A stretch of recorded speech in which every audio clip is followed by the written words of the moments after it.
Pittsburgh here in Game 5.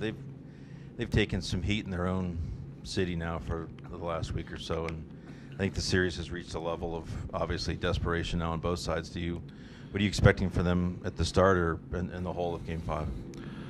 I've expected the same thing every game from them, and when the series becomes 2-2 and there's 3 games left, it's a race for 2 wins. And you're right about the desperation. And I'm expecting them to come out first period and really want to establish their game, establish a forecheck and play with speed, play fast. I think we saw some of that in Game 2 in their building. So for me, it's going to be about the start and matching their speed, their intensity, and their desperation.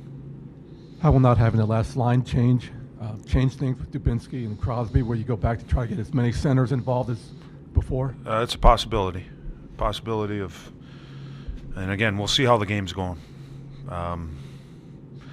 Penalties, power plays, specialty teams, wanting to make sure that everybody's into the game too. But that's a definite possibility. Tootin was out there today. It's a good sign for you. Are you confirming he's playing, or are you? I can't confirm that right now. The good thing was he participated in a full practice, which is a good sign. I have yet to talk to Mike Vogt to see how he's doing post-practice. But again, he did everything, and he stayed out on the ice for the full time. So that's all positive. What do you make of the goalie play from your perspective in this series? How has Bobrovsky been for you? And he was away from the team today. Can you just discuss the thought behind that? Yeah, it's something that we talked about. That's the reason why, and one of the reasons why we got a third goaltender up here was just how we wanted to manage Bob. And talking with Clarkie and talking with Bob, some things in practice you can go out as a team and you can try to repair your game. Work on certain things, neutral zone, forecheck, power play. But I think the goaltending position is so position specific that sometimes Bob can get more work done doing simple things and working with Clarkie. So some of that was for that reason, just to work on his game. And for a team and a group of players, we were working on our game. How's he been for you in the series so far? Oh, Bob's been fine. I don't have any problems with Bob. Just like anyone, you're going to have ups and downs in games. You're going to have ups and downs in series. He's no different, but he competes, he battles, he's able to put things behind him. And to me, that's the great mental makeup that you need when these games become worth a lot more than what they are in the regular season. 5th game in a row that you're playing the same team. The first 2 games, it's kind of like a feeling out. The second 2 games is the tactical and how you do. What is the key to the 5th game? What changes in the 5th game, or is it physical? Is it mental to play the same team 5 games in a row? Yeah, I don't know if I agree with all of the first 2 games is feeling out. We played these guys 5 times during the regular season, so I think you have a pretty good feel for what they do, a pretty good feel for their team. It makes as far as coaches' jobs a little bit easier. The scouting, we aren't going from Detroit to Montreal to New York to Pittsburgh. It's guys know the players. I think guys have a really good feel for systems and what they do. And I think there's an understanding of what we do, and now it's going to come down to that determination factor. We showed a lot of resiliency in dealing with a lot of the adversity that's been thrown at us this series, and they've done the same too.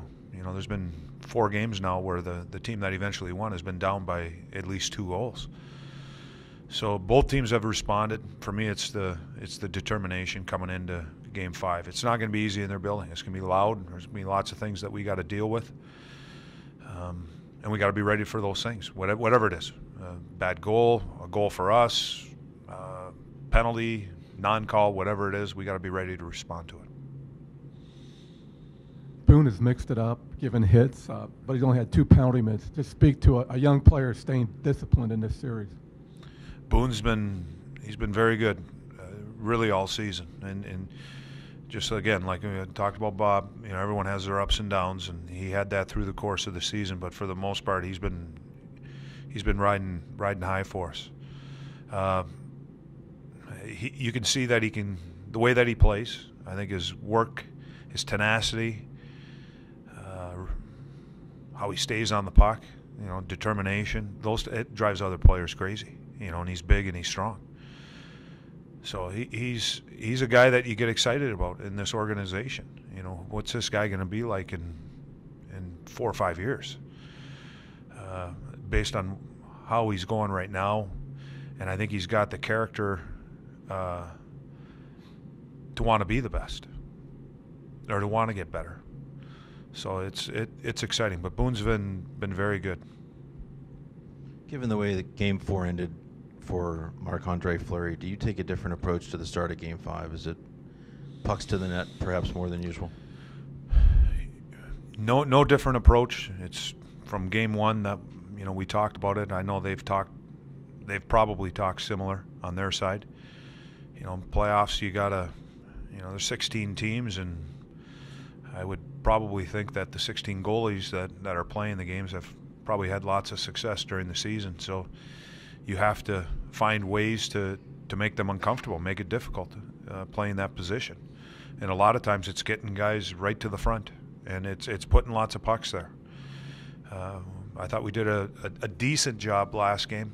You still watch. I think we got guys around the net, but I still think we can do a better job getting right in front of them, not just off to the side. Schematically, is there anything? It seems like the coach is always looking for that extra little edge. Did you find something in 4 games? Did you draw up something? Well, I certainly can't tell you if you were asking me if I found something. You were doing a lot of drawing today, and I'm just wondering, you think you've found a little niche or something that could pay off? I know there's no secret. Yeah.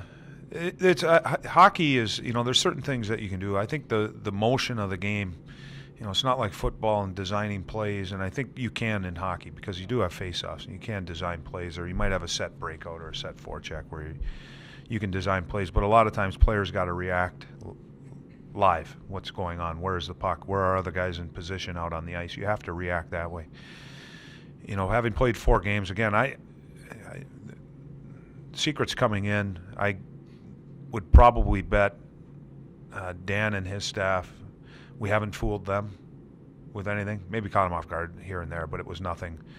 And it's the same on our side. There's certain things that you expect. There are certain players, once they get in certain situations, might go outside the lines a little bit because they're talented players, and you want your talented players to be able to think and react and go with what they see. So, it's 4 games in, getting ready for the 5th game. And I was just drawing up drills for the guys. It wasn't anything like, I did that as a kid, drawing X's and O's, but it was more football plays than anything else. Getting Nick Schultz at the trade deadline, and now with all the injuries you've had, how's that been able to keep some of the younger players in Springfield? I mean, what kind of presence has his brought to this team? Well, we didn't bring him here to keep players in Springfield. We brought him here because of his experience, and I had him. So he's an older guy that's played in playoff games.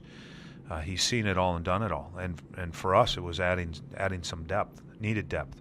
We got a lot of young defensemen. Ryan Murray, you got David Savard, you got Dalton Prout. There's a lot of young guys on our back end.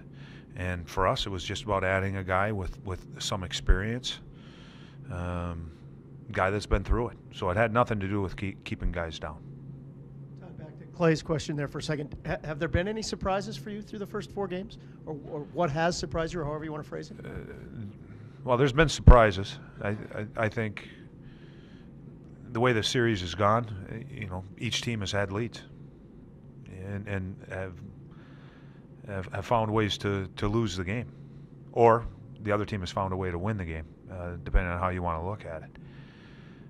That's probably been the biggest surprise for me, and then every game's been 4-3. Again, there's probably us going in. scoring 4 goals, the way that it's gone this season. For me, a textbook win for us is a 2-1, 3-2, 3-1 win. Not necessarily a 4-3 win. You'll take it because you're scoring 4 goals. But to me, that's more us. But you are playing against a dangerous team, a team that offensively can put you in some tough spots. But otherwise, I just see good hard hockey. Guys battling and competing. Along those lines, teams have pushed back effectively, both teams. Is that the key? Trying to prevent that pushback when you are up? Trying to figure out for both sides? You mean about playing with a lead? Well, both teams got to try to figure things out. Us in particular. We want to go out and try to establish our game, and hopefully, with 20 minutes to go in the game, it'd be great if we had a lead. And we've been through it now. As far as playing with a lead, we've been pretty good all season. We really have.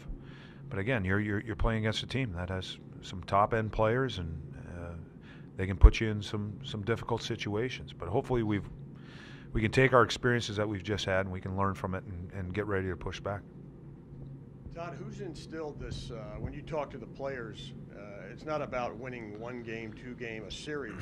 It's about winning 16 games. And given the history of this franchise, who instilled that believability or credibility or feeling that these guys could be a player, that they could go beyond not just this series, that you put up the thing in the locker room, you put the pucks in there, and as soon as they win a game or lose a game, they dismiss it, and it's on to the next one because the greater goal is so much bigger than just this series, this game, etc.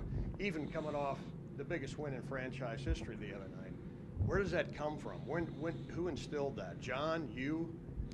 I think it comes from everyone. It's how we talk, how we act every day. There was a time when this was prior to the lockout. So it was the season that we acquired Jack, and I remember the year-end meeting, and I believe he was the first one to say it. But we were going around the room just kind of asking guys, what do we want out of next season? And it got around to Jack, and I'm not even sure how many guys had gone before him. But his response was, I want to win the Stanley Cup. That's my goal. And, at the time, other guys were saying, make the playoffs, do this or that. It was him that said, want to win the Stanley Cup. Not in it to make the playoffs, not in it for this or that, come in second. I'm in it to win the Stanley Cup. And it started, I'm not going to say it started there, but that was one real positive thing as far as the attitude and the expectation. Somebody finally said it. Well, it was the players that were saying it. And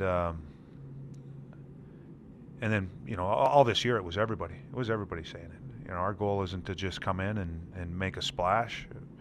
Our goal is to come in and win. And if you're in this for anything less than that, then you're in it for the wrong reasons. Who said he was the plaque? The Stanley Cup plaque with the pucks in it. Who said he was in? I don't know. You don't know? In the dressing room? Yeah, no, I know what you're talking about. Oh, okay. It wasn't yours. Huh? It wasn't yours. I'm not admitting to anything.